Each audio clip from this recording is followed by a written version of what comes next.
The Indian economy faces a slowdown. The big online companies that have invested in the country are in a bind.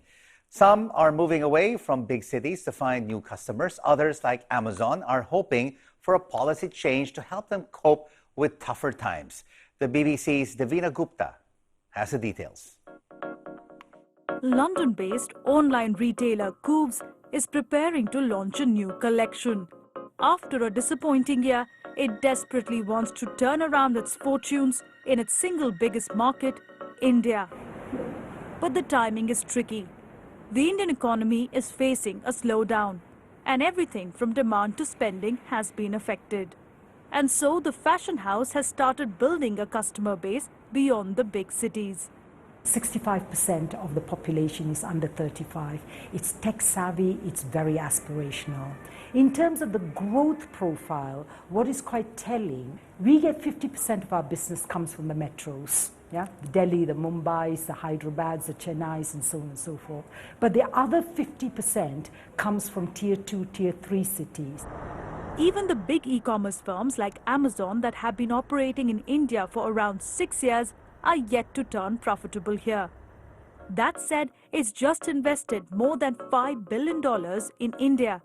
Much of it has been used to create a global center in Hyderabad. Spread over 9.5 acres, this is Amazon's largest campus across the world, where it plans to employ nearly 15,000 people in software development and technical operations.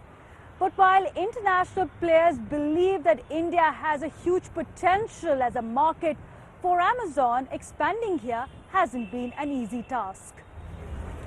The government has recently relaxed rules for single brand retail for brands like IKEA and Uniqlo, making it easier for them to sell their products online.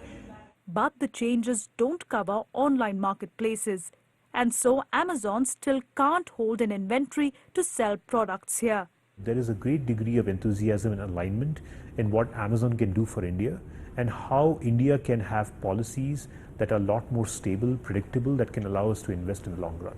When I look at exports, when I look at job creation, when I look at skilling, when I look at SMB empowerment, I feel that Amazon's investments are so directly aligned with India's priorities.